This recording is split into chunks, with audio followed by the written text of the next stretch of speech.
Good morning. Today is Sunday, March 30th, 2025. Yesterday in the synagogue, we finished reading and learning the book of Shmos, the Sefer Shmos, the book of Exodus, the second of the 5 books of the Torah for this year, in this yearly cycle. And I want this morning to take one last look back at the book as a whole, to share a new answer to 2 questions that we have raised and answered in the past. And what I want to share with you is based on a remarkable essay by Ezra Sivan, which appeared in the Lehrhaus. Now, the Torah says several times that concerning the laws of Shabbos, lo sasa malacha, don't do work. We understand that malacha, work, not to be done on Shabbos, is defined by the 39 categories of construction that were used to build the Mishkan.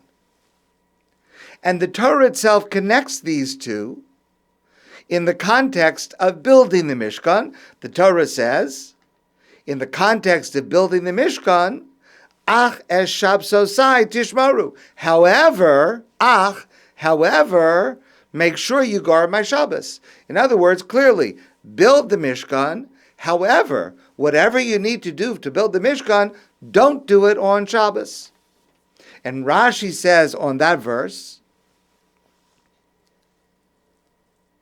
Af al pi she'ivkadeticha litzavosa mamlechas hamishkan.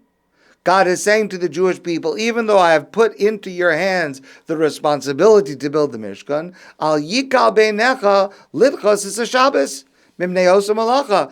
Don't make light of the Shabbos to do this work on Shabbos. Desist from the work of the Mishkan on Shabbos. And Rashi continues, Afal peshati redufim bezrizim bezrizus hamalacha. Even though the Jewish people were anxious and were enthusiastic about doing the work of the Mishkan,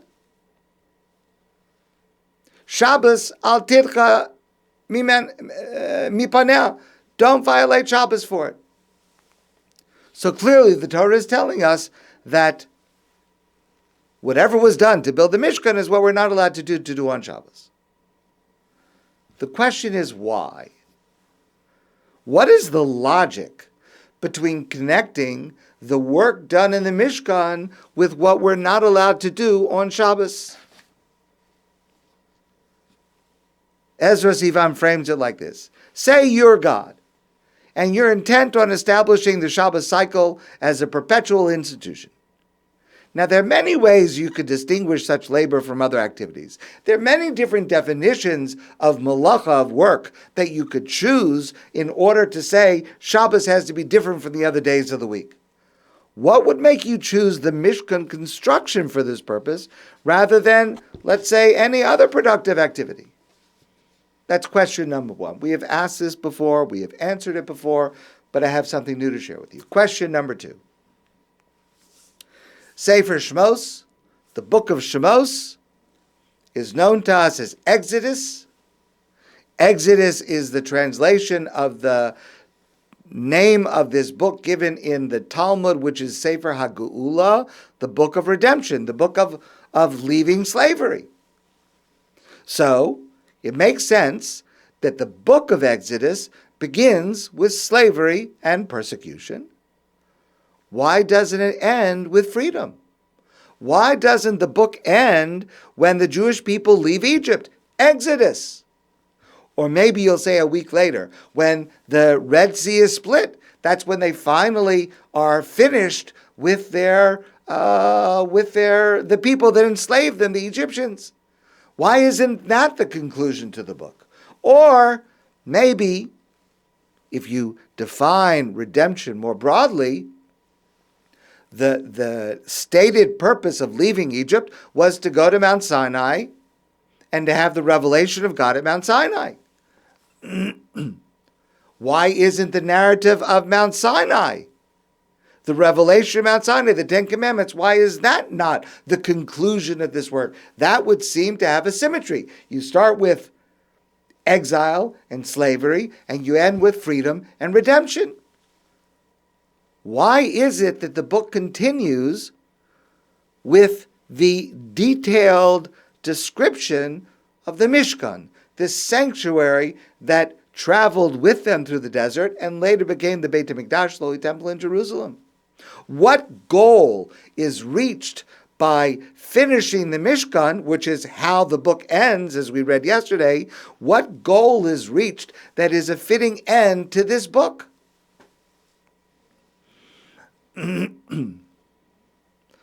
So Sivan suggests the answer is that the slavery in Egypt and building the Mishkan have similarities between them,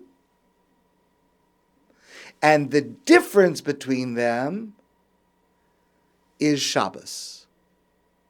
And that is the arc of the book of Shemos, from the slavery and work in Egypt to the work in building the Mishkan, which has the additional component of Shabbos. Let's remember, at the beginning of the book of Exodus, the slavery of the Jews in Egypt was not like, for example, the slavery of the blacks in the United States. Yes, there are many similarities. But for example, the blacks in the United States, the individuals were often kidnapped, they were sold and bought as commodities. And in other examples of slavery throughout history, a person becomes a slave through conquest, or maybe through debt, they become a slave. But rather, at the beginning of Exodus, what is being described is really a large-scale construction project run by the state, for which the workers, Jewish workers, are drafted. The Torah says, at the beginning of Shemos, Vayiven are miskanos leparo, as Pison ves Ramses. Jewish people were drafted to this gigantic construction project of building cities of miskanot. Usually we translate that as storehouses, treasure houses, the cities of Pison and Ramses. There are those who suggest that this is actually the building of the pyramids. I don't know. But it was some gigantic building project that the Jews, who just happened to be there and happened to be cheap labor, were drafted to do. Now, as we learned in the beginning of Shemos quickly, this becomes tyrannical and barbaric. Paro decides to kill the male children, which, by the way, doesn't help his project if he's getting rid of the male Jewish babies. He's just losing workers for his project, okay? And then it advances in tyranny and cruelty and barbarism.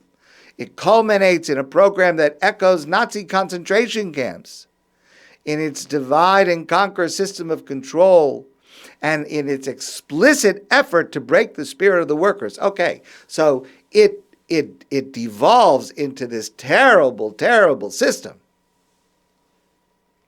And in order to sustain this persecution, in order to preserve this order, one additional component is needed. At the end of the Parsha of Shmos, so this is chapter 5 of the book of Exodus, near the beginning, Moshe and Aaron go to Paro, and they say, our God has commanded us to leave Egypt.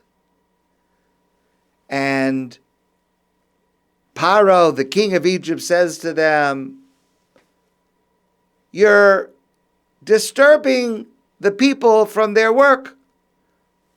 Go and let them get back to their construction. And Paro commanded on that day to say that there's a certain amount of bricks that each Jewish person was required to produce, to construct every day. Up until then, they were given the straw, which is one of the raw ingredients that goes into the bricks. So Paro decreed, from now on, we're not giving them the straw. You've got to make the same number of bricks, but you also have to find the ingredients for it, the materials that go into it. Why? Ki nirpimein, the people are lazy. They have too much free time. And what are they doing in their free time? That's why they're thinking to themselves and they're saying, we want to leave. Because they have too much time to think, too much time to reflect. So we've got to keep them busy. If we keep them busy all the time, they won't have time to think about how they're going to get out of this work. So Paro decrees, give them no chance to rest, no chance to reflect on their condition, and perhaps no chance to plan to overthrow this tyrannical system. And in fact, our rabbis say this explicitly. The Medrash says as follows. The Medrash says that the Jewish people in Egypt at that time had scrolls with which they would divert themselves and seek salvation on Shabbos.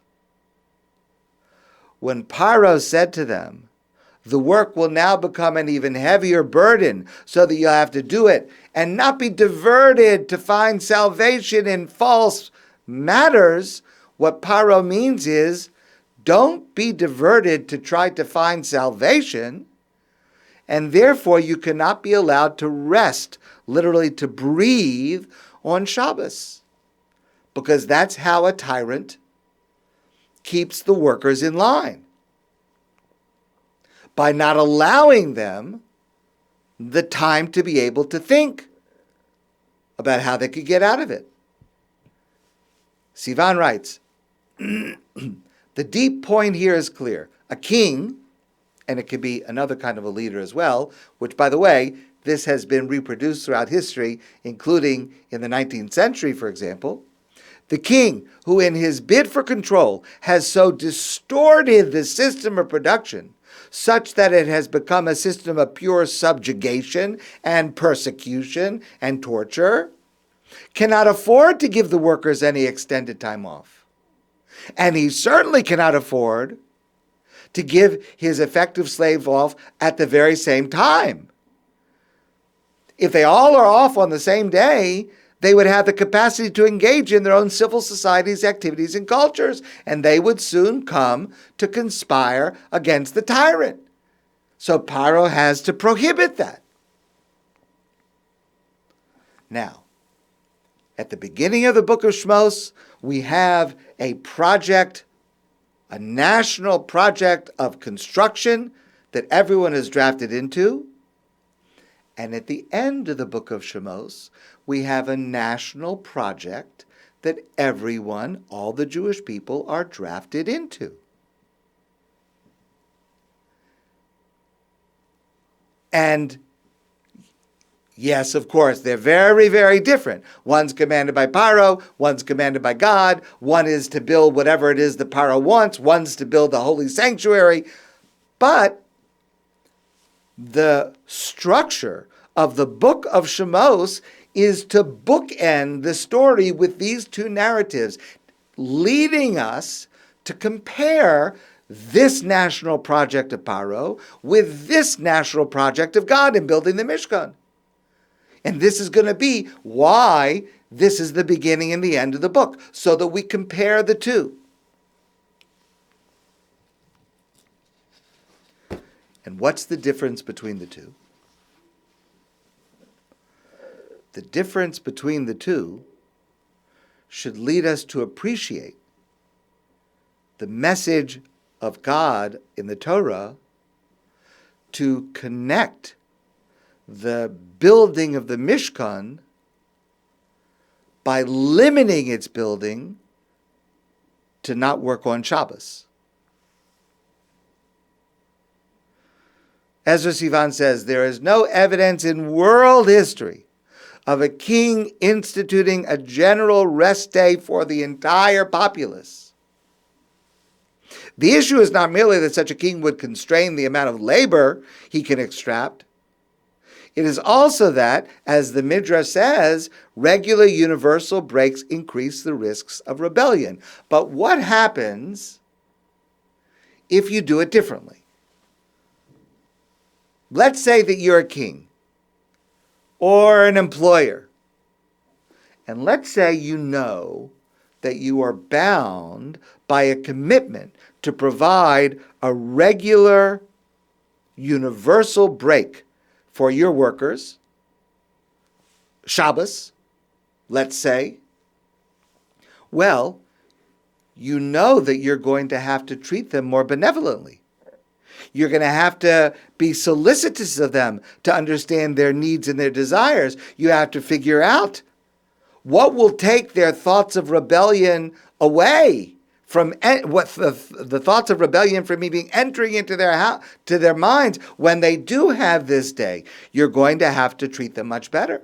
You will be more inclined to work with them to find how collective projects, so any collective project of anybody, it always requires sacrifice of time and creative energy. How can you design it to promote the people's understanding of its welfare? You've got to treat them better. And how do you do that? Sivan says the resolution to the puzzle is straightforward. Why would God, the inventor of the week, define the parameters of the Shabbat cycle via the construction of the Mishkan? The answer is that the institution thereby encodes within it a powerful message about the dangers of tyranny and a device for addressing these dangers. Shabbos is thus a remarkable commitment device instituted in the name of a benevolent and far-seeing divine sovereign God.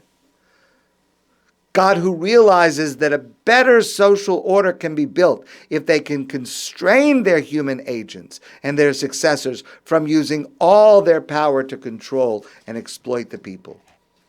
But if the Shabbos requires you not to allow the construction of the Mishkan, as it does, then you're going to have to treat them better. You're going to have to treat them with benevolence. You're going to have to be convince them, persuade them that this project is worth their while, so they don't rebel against it. The parameters of Shabbos observance carry a powerful and inspiring message that is at once theological and political and deeply humanistic, in that it addresses humanity's worst collective tendencies. Like Paro started with a construction project and it deteriorated into slavery and barbaric persecution, with a revolutionary solution, Shabbos. It changes the entire dynamic of any kind of large project. It cuts the king down to size, building a set of institutions and norms that greatly constrain the king and effectively render the king an equal to his fellows. In the Torah, there is a clear, abiding sovereign, and that is God, and God alone. Sefer Shemos begins with a national work project, which is tyrannical and barbaric. And the book of Shemos, the book of Exodus, ends with a national work project which exemplifies how God wants leaders to act, constrained from tyranny and driven towards benevolence by the laws of Shabbos. That's the reason the categories of work done to build the Mishkan are the basis for defining the rest on Shabbos, so that the distinction between the leadership of Paro and the leadership of God is explicitly clear for all time. My friends, I wish you a great day, and I look forward to seeing you soon in person.